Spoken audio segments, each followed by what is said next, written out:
జర్నలిస్టుల కోసం media commission ఏర్పాటు చేయాలని జర్నలిస్టుల డిమాండ్స్ డే పురస్కరించుకొని రాజీవ్ చౌరస్తాలో టీయూడబ్ల్యూజే ఐజేయు యూనియన్ ఆధ్వర్యంలో నిరసన కార్యక్రమం చేపట్టి ఎమ్మెల్యే తూడి మేఘారెడ్డికి వినతి పత్రం అందజేశారు.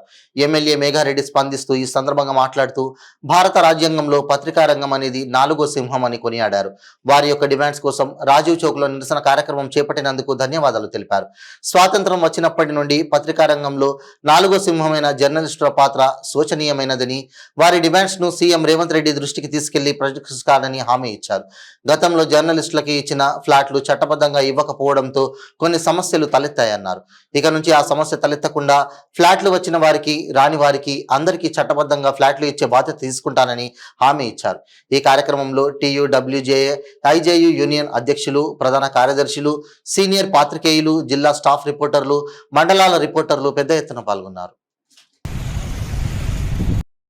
అందరూ జర్నలిస్టు జిల్లా స్టేట్ ఎవరెవరు ఏ హోదాలు ఉంటే వాళ్ళందరూ ఈరోజు ఇక్కడ మీ డిమాండ్ల కోసం రాజీవ్ చౌక్లో ఈ భారత రాజ్యాంగంలో రాసినట్టు మీరు భారతదేశ రాజ్యాంగంలో 4వ సింహాలు మీరు ఆ 4వ సింహాలైన మీ అందరికీ ఒకసారి ఇక్కడ మీ డిమాండ్స్ కోసం ఇక్కడ నిలబడ్డందుకు మీ అందరికీ ధన్యవాదాలు తెలియజేసుకుంటున్నాను. నేను దాంతోపాటు ఈ కొన్ని గత ప్రభుత్వాలు అంటే స్వాతంత్రం వచ్చినప్పటి నుంచి పత్రికా రంగానికి ఈ 4వ సింహాలైన ఈ పత్రికా విలేకరులు కానీ పెద్దలందరికీ కానీ మేనేజ్మెంట్స్ కానీ వీళ్ళందరూ ఒక అంటే వాళ్ళ పరిధిలో వచ్చే వాళ్ళు ఏం చేయాలో అన్నీ చేస్తుండే గడిచిన 10 సంవత్సరాల నుంచి కొన్ని పొలిటికల్ ఈక్వేషన్స్తో అప్పుడున్న పరిస్థితులను బట్టి అప్పుడున్న రాజకీయ నాయకులు అప్పుడున్న ఆ నియంత్రణ పోగొడలతో ఇక్కడున్న జిల్లాలో ఉన్న స్టాఫర్లు కానీ మండలాల్లో ఉన్న స్టాఫర్లు కానీ మండలంలో ఉన్న విలేకరులు కానీ వాళ్ళ డ్యూటీ వాళ్ళు చేసే క్రమంలో మేనేజ్మెంట్ మీద ఒత్తిడి పెట్టి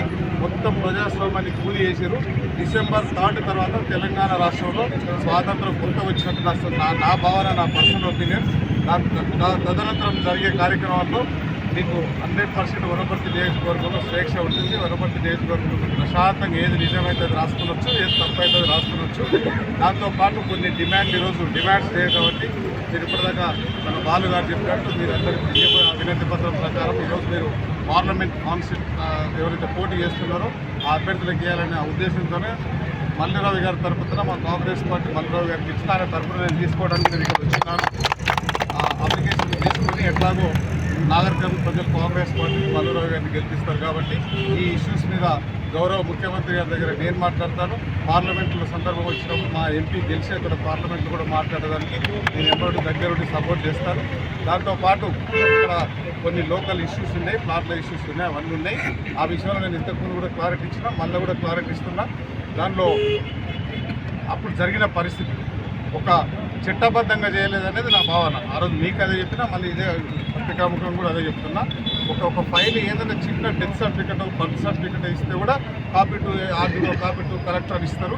అది ఏమీ ఇవ్వకుండా ఓన్లీ ఆ ఫైల్ పెట్టేసి మీరు తృప్తి కోసం ఆ పేపర్స్ ఇచ్చినారు. అట్లా కాకుండా ఇప్పుడు ఇచ్చిన వాళ్ళకు, రానులకు, అందరికీ వనపర్తి నియోజకవర్గంలో, వనపర్తి జిల్లాలో చట్టబద్ధంగా పత్రికా నగర్ అంటే ఆ పత్రికా నగర్లో కూడా కాలు పెట్టి కూడా బెదిరికున్నాను. అంత చట్టబద్ధంగా చేసి ఇచ్చే బాధ్యత నేను తీసుకుంటాను. నేను ఆ రోజు కూడా మాట్లాడుతున్నాను, ఈ రోజు కూడా చేస్తాం.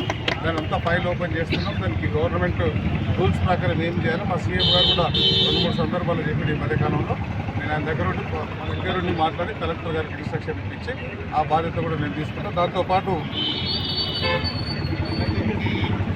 కార్డ్స్ ఇష్యూ చేసుకుంటాం. ఇంకోటి మా ముఖ్యమంత్రి గారికి నేను వనపర్తి తరఫున నేను కూడా లెటర్ రాస్తాను.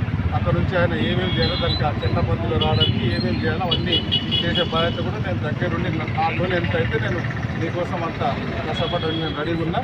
వనపర్తి నియోజకవర్గ ప్రజలు, పత్రికా మిత్రులతో పాటు మిగతా ఎవరైనా సరే ఒక ప్లాట్ కబ్జా చేయాలన్నా, ఒక తప్పు చేయాలన్నా, ఇంకేదైనా చేయాలన్నా, ఇంకా దొంగ టెండర్లు వేయాలన్నా, మన వనపర్తి నియోజకవర్గంలో ఈ పథకంలో లాస్ట్ 3 నెలల నా ఎక్స్పీరియన్స్ ఏంటంటే మొత్తం పొలాల పంచాయతీలే. సో అవన్నీ క్లీన్ చేసి ప్రశాంతంగా చేసి దాంతోపాటు ప్యారలల్గా వనపర్తి అభివృద్ధి చేసి వనపర్తికి గడిచిన ఎన్నిసార్లు ఎలక్షన్ లైన్లో ఎంతమంది ఎమ్మెల్యేలు అయినో వాళ్ళందరికంటే రాబోయే రోజులలో వాళ్ళందరికంటే కనీసం మినిమం ఒక 15-20% ఫండ్స్ ఎక్కువ తీసుకొచ్చి వనపర్తి డెవలప్ చేస్తాం. దాంట్లో మీరందరూ నాకు సహకరించాలి. మీరందరూ మీ వృత్తికి న్యాయం చేయాలి, ప్లస్ ప్రజలకు న్యాయం చేసే మీరందరూ ముందరు ఉండాలని కోరుకుంటూ అందరికీ ధన్యవాదాలు. Thank you. పోలీసులకు సవివరమైనటువంటి ఫిర్యాదును కూడా అందజేసినాం. కానీ ఈ రోజు వరకు కూడా అంటే ఆ రోజు మేము ఎమ్మెల్యే గారికి కూడా ఈ విషయంలో విజ్ఞప్తి చేసినాం. అటు పోలీసులు కానీ కలెక్టర్ కానీ ఎవరు కూడా వాళ్ళపైన చర్య తీసుకోలేదు. వాళ్ళని తీసుకొని వచ్చి వాళ్ళపైన కేసు పెట్టడం కానీ అరెస్ట్ చేయడం కానీ చేయలేదు. ఇది ప్రతిరోజు జర్నలిస్టులుగా మేము పోలీస్ స్టేషన్లకు వెళ్తుంటాము, పోలీసుల వార్తలు రాస్తుంటాము, రాజకీయ నాయకుల వార్తలు రాస్తుంటాం. కానీ మాకు సమస్య వస్తే మమ్మల్ని అడ్డుకున్నారని, మాకు అన్యాయం చేయాలని, మాకు నష్టం చేయాలని ఎవరైతే ప్రయత్నం చేసిండ్రో వాళ్ళ పైన చర్య తీసుకునేటందుకోసము ఎందుకు వెనుకంజ వేస్తున్నారు అన్నది మా ప్రశ్న. అయితే మేము ఈ విషయాన్ని ఖచ్చితంగా ఎస్పీ గారి దగ్గర కానీ కలెక్టర్ గారి దగ్గర కానీ ఖచ్చితంగా మాట్లాడతాము. మళ్ళీ మేము వాళ్ళ దగ్గర ఒక కార్యాచరణ తీసుకుంటాం, ఖచ్చితంగా వెళ్తాం. ఒకవేళ ఆ తర్వాత రాళ్లను బలవంతంగా తొలగించిన తర్వాత ఒక బోర్డు వాదిండ్రు, ఇది ప్రభుత్వ స్థలము అని. అంటే ఇప్పుడు లేనట్లుంది మళ్ళీ ఆ బోర్డు. కానీ అయితే ఒకవేళ అదే ప్రభుత్వ స్థలం అయితే 1 నెల 15 రోజులు అక్కడ కార్యక్రమం నడిచింది. గుళ్ళను తొలగించడం, చెత్తను తొలగించడం, మట్టిని తొలగించడం, చదువులు చేయడానికి నెల 15 రోజులు నడిచినప్పుడు మీ స్థలం అయితే నీకు సంబంధమే లేకపోయి ఉంటే ఆ రోజే ఎందుకు ఇది మా స్థలం, మీరు ఎందుకు దీంట్లో ఎంక్రోచ్ అయిందని అడగలేదు అని, దీనికి మాకు సంబంధం లేదని చెప్పిన అధికారులను ఈ సందర్భంగా ప్రశ్నిస్తున్నాం. ఖచ్చితంగా ఏదైతే నిబంధనల ప్రకారము బీపీఎల్ కింద జర్నలిస్టులకు ఇచ్చినటువంటి ప్లాట్లు ఉన్నాయో వాటి పట్టాలను అన్నింటినీ కూడా తిరిగి అక్కడ రాళ్లు పాతించి జర్నలిస్టులకు అప్పగించాలని మా మొదటి డిమాండ్. రెండవ డిమాండ్, మిగతా ప్లాట్లు రానటువంటి నా జర్నలిస్టు సోదరులకు అందరికీ ప్లాట్లు ఇప్పించాలనేది మా రెండో డిమాండ్. ఈ 2 విషయాలను ఎమ్మెల్యే గారికి విన్నవిస్తున్నాము. తప్పనిసరిగా వీటిని పరిష్కరిస్తారని మేము ఆశిస్తున్నాం. ధన్యవాదాలు.